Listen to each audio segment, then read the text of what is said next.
Standing by. Complete. Kamen Rider Phase me ha gustado bastante. Es una serie bien ingeniosa en muchas de las cosas que se propone. Tiene a uno de mis protas favoritos, uno de mis antagonistas favoritos, un casting que me encanta, peleas y soundtrack magistrales, y un final que... no, eso no. Pero quitando los evidentes problemas, Phase es de esas series que provocan una división en el fandom. Algunos la pueden adorar por la estética y sus tropos narrativos tan destacados, mientras que otros, también la pueden llegar a odiar por esos mismos tropos. Atributos de su escritor, Toshiki Inoue.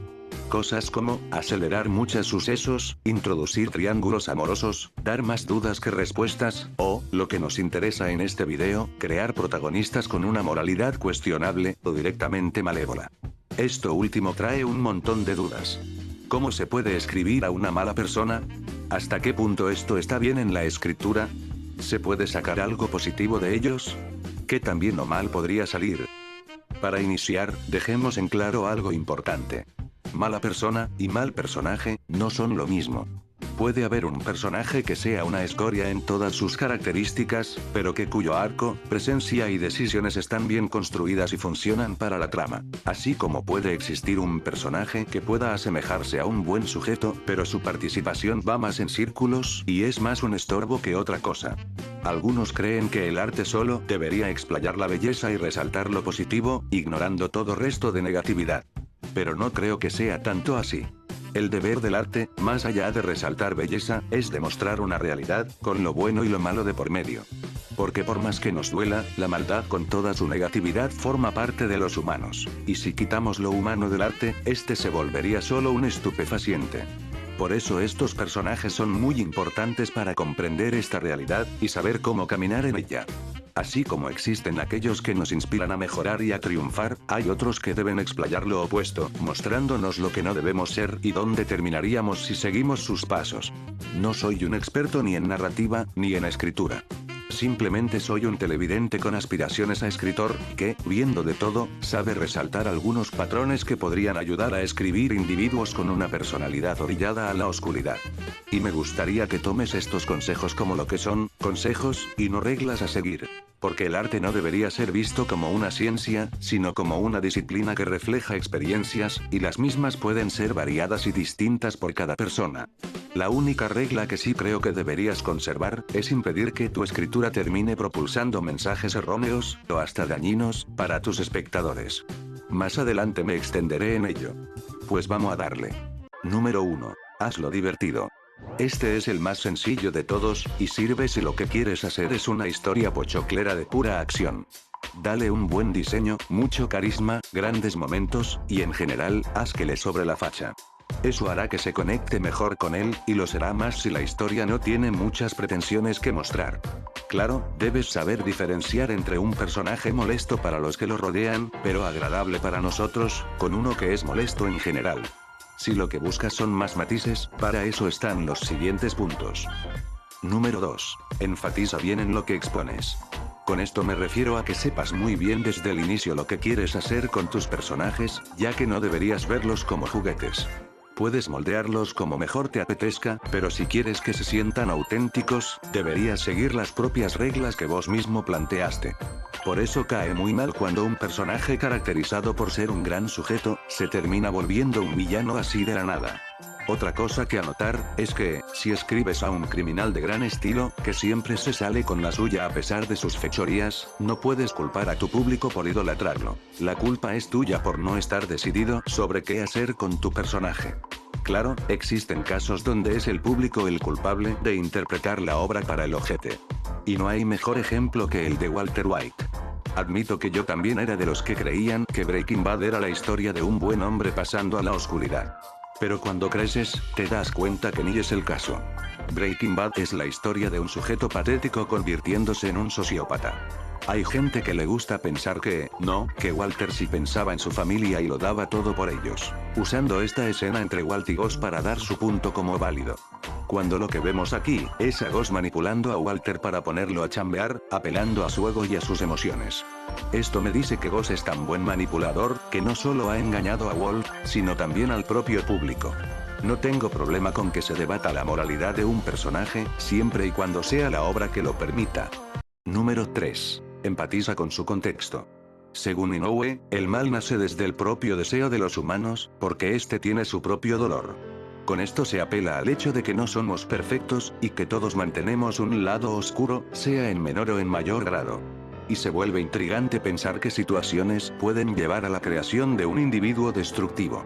A veces, una mala acción puede surgir de una buena intención. De ahí porque Yuji Kiba es de los mejores personajes de Faiz. Porque es alguien cuya maldad no salió de la nada, sino de un largo proceso de causa y efecto.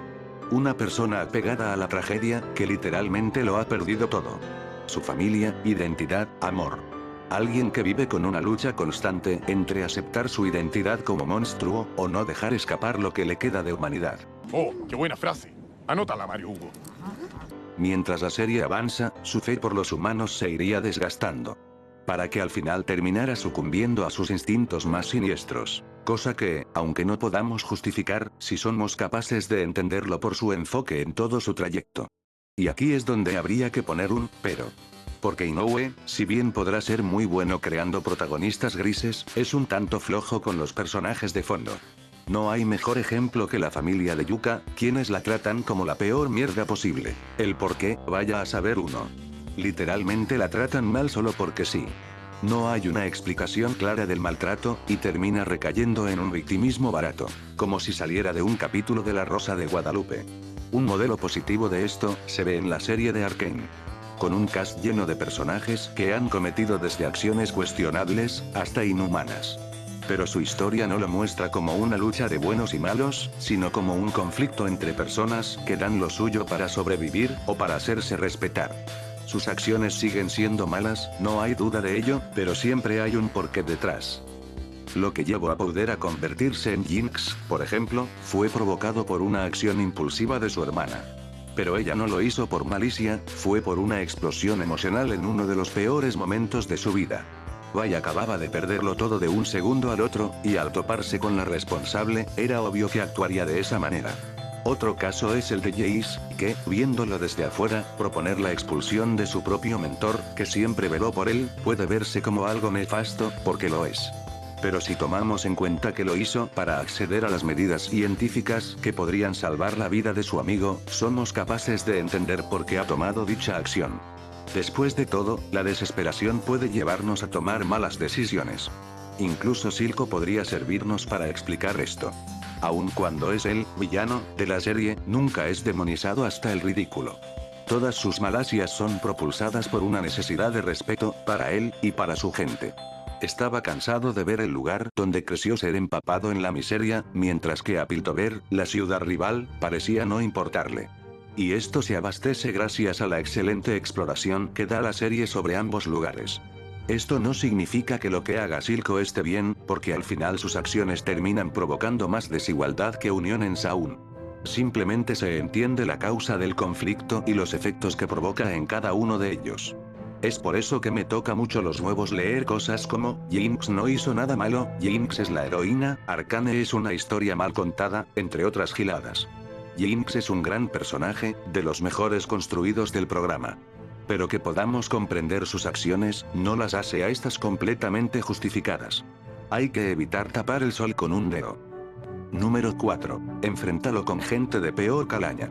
Todos tenemos un determinado sentido de la justicia, en mayor o en menor medida. Hay veces donde solemos apoyar al de tintes más justos y benignos. Un ladrón que roba para su familia, será mejor visto que el que roba para sí mismo. Por eso personajes como Punisher o Kira pueden conectar con mucha gente, porque al final, ellos luchan contra la peor escoria de la sociedad, y nuestra brújula moral volteará hacia quien esté más cerca de hacer lo correcto. Masato Kusaka, Kamen Rider Kaixa, es una muestra de esto. No hay duda de que es un tipo muy repugnante, narcisista, pelotudo, maltratador, y con un serio complejo de Edipo. Pero aún con todo, sigue siendo un aliado. De todo el cast de Faiz, es el que más está dispuesto a destruir a los Orpenoch. Y al ver cómo los villanos de la serie son una gran amenaza para la humanidad, nos permite tolerar a Kaixa, aunque sea un poco. Otro ejemplo que se me mete a la mente, es la serie del encargado. Cuyo protagonista, Eliseo, se caracteriza por ser un manipulador de primera. Un estafador que aprovecha toda oportunidad para salir bien parado. Tú dirás, ¿cómo alguien así puede ganarse el cariño del público? ¿Acaso se debe a la interpretación de un genio como Francella? Pues, sí, pero hay algo más. Casi toda la gente que Eliseo engaña y manipula, son escoria. A su mismo nivel, o incluso mayor. Gente avara, mentirosa, oportunista, que se creen mejores que todos solo por su estatus. Esto es lo que hace que Eliseo sea un protagonista bien funcional. Somos conscientes de los malos actos que hace, pero al ver que se mete con gente que ciertamente se lo merece, permite que podamos bancar su actitud. Es un hijo de puta con los hijos de puta. Y claro, esta maniobra puede salir mal. Como ejemplo, está WandaVision. Donde su mayor problema es no decidir si Wanda es, o una heroína, o una villana. No digo que no pueda ser ambas, pero la serie lo maneja tan mal hasta el punto de la hipocresía. Primero, para que empaticemos con ella, hacen que el encargado de detenerla, sea un villano, casi de la nada. Y segundo, nos dicen que no, el problema no era Wanda por apresar a un pueblo inocente para cumplir sus fantasías y caprichos. No, el problema lo tenía la gente del pueblo por enojarse con ella, y no entender que solo estaba triste. Váyanse a cagar. Ese diálogo que suelta Rambeau, es de los más manipulables, sermoneros, y rancios, que he visto en toda la historia del UCM. Nunca sabrán lo que sacrificaste por ellos. ¡Cierra el orto! Número 5. Limita sus fechorías hasta donde puedas. Esto lo explica detalladamente Alejandro Julián en su video de GTA V, que les recomiendo verlo si no lo hicieron. Para resumir, detalla cómo las buenas historias de criminales funcionan, al colocar varios límites que los personajes son incapaces de cruzar, haciendo mucho más flexible el que empaticemos con ellos. Volvamos con Eliseo. Como cite, el tipo es una basura, pero es capaz de sentir amor y preocuparse por los que quiere. Como cuando protege a su mejor amiga de un malparido que se quería aprovechar de ella. O la vez que, por ciertas circunstancias, despiden a su discípulo por culpa suya, arrepintiéndose hasta el punto de insultarse a sí mismo, recordándose que hay cosas que no se deben hacer. Otro ejemplo, Punisher. En la película Avengers Confidencial, cuando Frank se entera que asesinó a unos agentes inocentes mientras tenía el cerebro lavado, decide encerrarse por su propia cuenta. Aún con sus métodos extremos, él solo se los dedica a quienes se lo buscan. Y citando otro momento suyo, podrá estar maldito, pero no piensa arrastrar a buena gente con él. Y es por esto mismo, que Trevor fracasa como protagonista, porque es un tipo capaz de sacarte la mandíbula de un zape, solo por mirarlo mal. Hace lo que quiere, cuando quiere, y con quien quiere. Y el juego, en vez de condenarlo, espera que te diviertas con eso.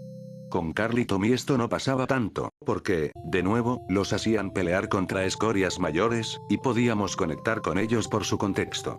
Pero con Trevor no ocurre porque, es él la escoria mayor. CJ habrá cometido muchísimas atrocidades en su respectivo juego, pero era su rechazo a las drogas lo que lo hacía alguien ciertamente respetable. Porque fueron las drogas lo que malformó a sus amigos, fueron las drogas lo que lo separó de su familia, y fueron las drogas lo que terminó hundiendo su barrio. Que también se ejecuta esto, es harina de otro costal, pero por lo menos está ahí. Aunque en la defensa de Trevor, el juego lo exagera hasta tal extremo que es imposible tomárselo en serio, notándose mejor como estilo sobre sustancia. Al final, es un homenaje a los primeros juegos de la saga, donde hacer mierda todo importaba más que cualquier cosa. Pero, de ahí el quilombo. Este es un juego que quiere tomarse en serio, con drama y todo. Y meter a alguien como Trevor en el medio, hace que todo intento de seriedad parezca una gilada. ¿Se imaginan cómo sería Arcane si hubieran dejado a Jinx tal y como estaba en el juego original? Por Dios, no pegaría ni con yeso. Número 6. Haz que sus acciones se le exploten en la cara. Si tu personaje no tiene ninguna clase de arrepentimiento, está a gusto con lo que hace, y no tiene intenciones de cambiar, pues, no hay nada como el karma para hacerlo reflexionar. Es gratificante ver a alguien acabándola mal por las cosas que hizo, porque sientes que todo sirvió para algo. Las bromas que le hace Jim a Dwight son divertidas, no solo por lo creativas que son, sino porque sientes que el tipo se lo merece por su actitud de mierda. Pero no es solo por el placer de ver sufrir a quien se lo gana, sino que va también ligado con el aprendizaje. En las antiguas fábulas, muchos de los villanos sufrían destinos terribles para enseñarles a los demás lo que no se tiene que hacer.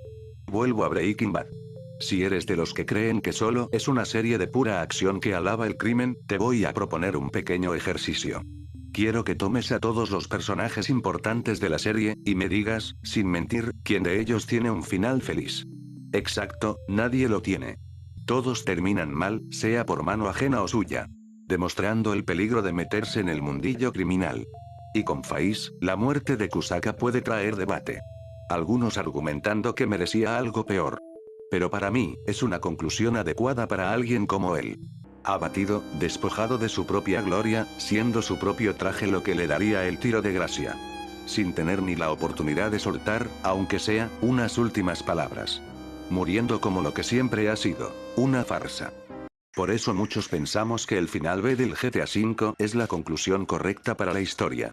Porque ocurre todo lo que debería ocurrir. Bueno, eso no, pero ¿qué más da? Tiene más sentido que Franklin priorice la vida de su mentor, sobre la de alguien que apenas conoce, y que lo puede matar en cualquier momento. Y la vida de Trevor acaba con un cierre digno de alguien tan explosivo como él. ¿Entienden? Porque Explosive ahí ya fue. Sí, por el contrario, tu personaje queda bien librado aún con las atrocidades que hizo, puedes provocar un fuerte sentimiento de apatía, y hasta cinismo. Porque recalco, todos llegamos a tener un sentido de la justicia. Muchos concordarán conmigo que, de todos los personajes de Malcolm en el medio, Kitty es el peor de todos por lejos. Ya sabrán ustedes que casi todos en Malcolm llegaban a ser unos bastardos, y si no eran castigados por sus malas acciones, por lo menos sentían genuino remordimiento y buscaban hacer el bien. Con Kitty esto no pasa, porque la guacha huye de sus responsabilidades para vivir la vida loca, y reaparece de la nada para que la perdonen solo porque sí. Y a ver, puede ser gracioso ver cómo a todos se les mueren las neuronas para aceptarla de la nada, mientras que Lois queda como la única racional. Pero que la propia Lois termine perdonando a Kitty solo por escuchar un discurso pedorro, pasa de la gracia al insulto. Porque la serie se había esforzado para mostrar a esta mina como la peor basura que existe. Alguien hedonista y avara, que solo llama a su hijo en su cumpleaños para pedirle dinero. Y la serie espera que perdonemos re de fácil a un personaje así de nefasto. Y peor aún, le da un retroceso muy horrible a Stubby y a Ie, que habían protagonizado una de las más bellas escenas de la serie. También este efecto retumba en aquellos personajes que, contrario a odiarlos, se habían ganado nuestro corazón. La muerte de David en Edgerunners duele bastante, porque nos llegamos a encariñar con el pibe por su trasfondo y carisma. Pero la triste realidad, es que temprano o tarde, eso le iba a pasar. Es lo que recibe por haber tomado el camino del crimen, por no medir su arrogancia, y por haberse llevado la vida de una inocente.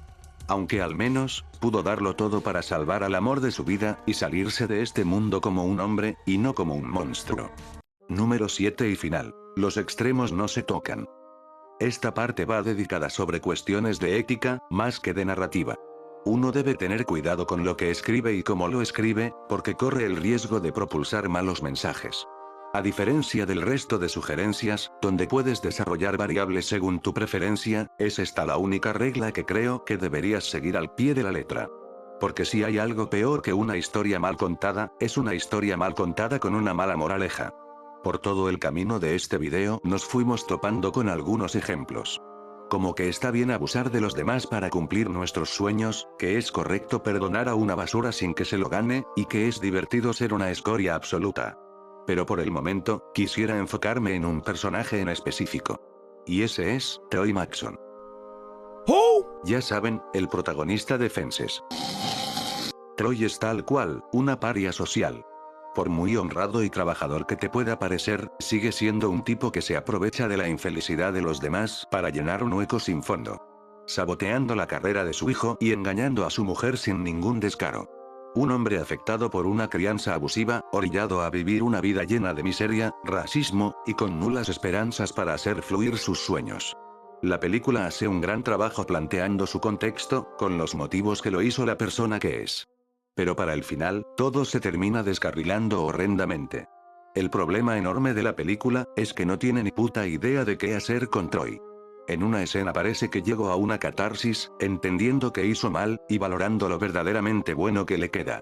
Solo para que más adelante, trate a su hijo como la peor mierda que existe por una estupidez. Y lo dejo en claro, no todos deben redimirse necesariamente. No todos necesitan adrede un final feliz. A veces, es necesario que estas personas caigan así a lo más bajo para llegar a una reflexión de nuestra realidad.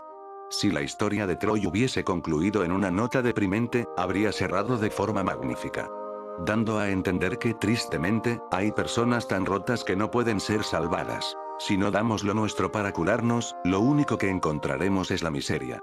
Pero en lugar de eso, la película toma la ruta más cobarde e hipócrita posible, matando a Troy fuera de cámara, y haciendo que su familia sea la que resuelva sus problemas con él. Se los pongo de otra manera.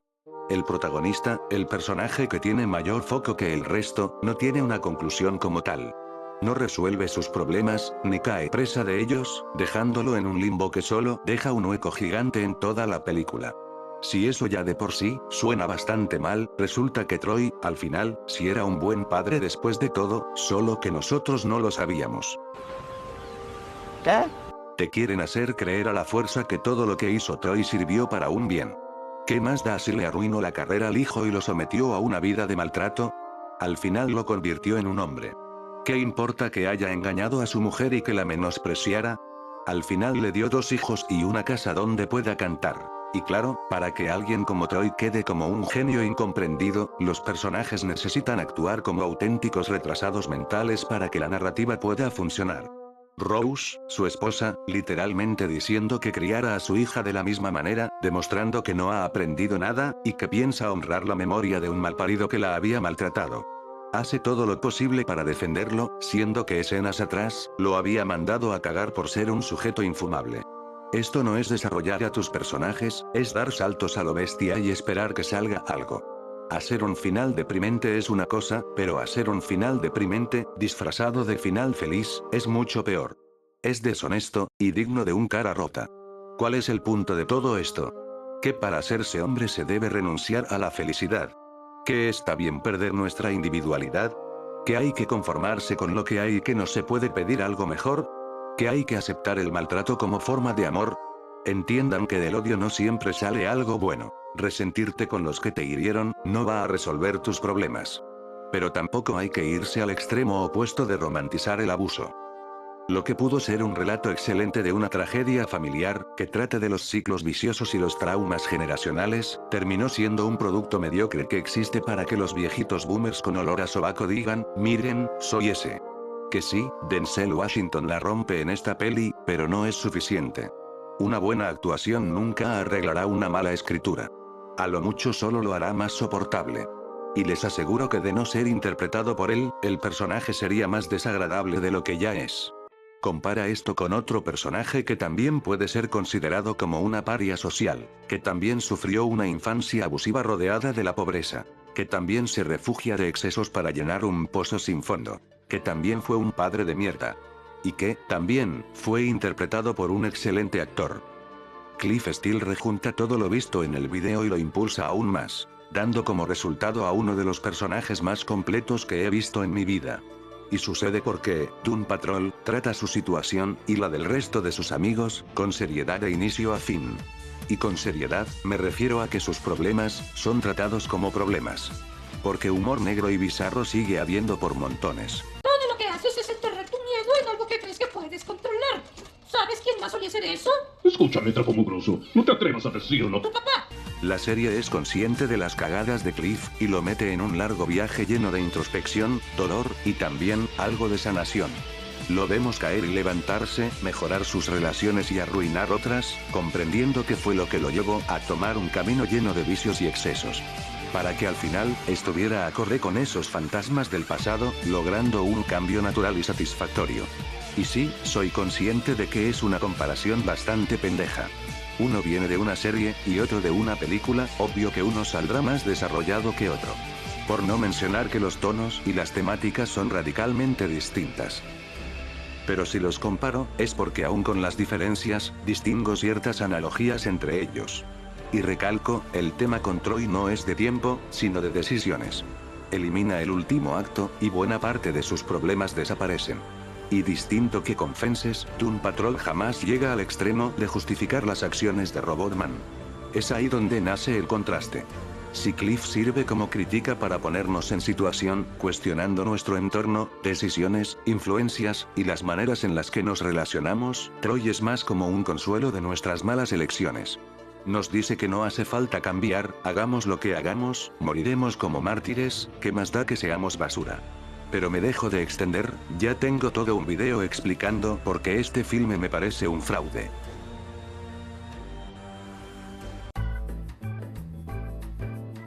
Pues bien caballeros, acá termina todo.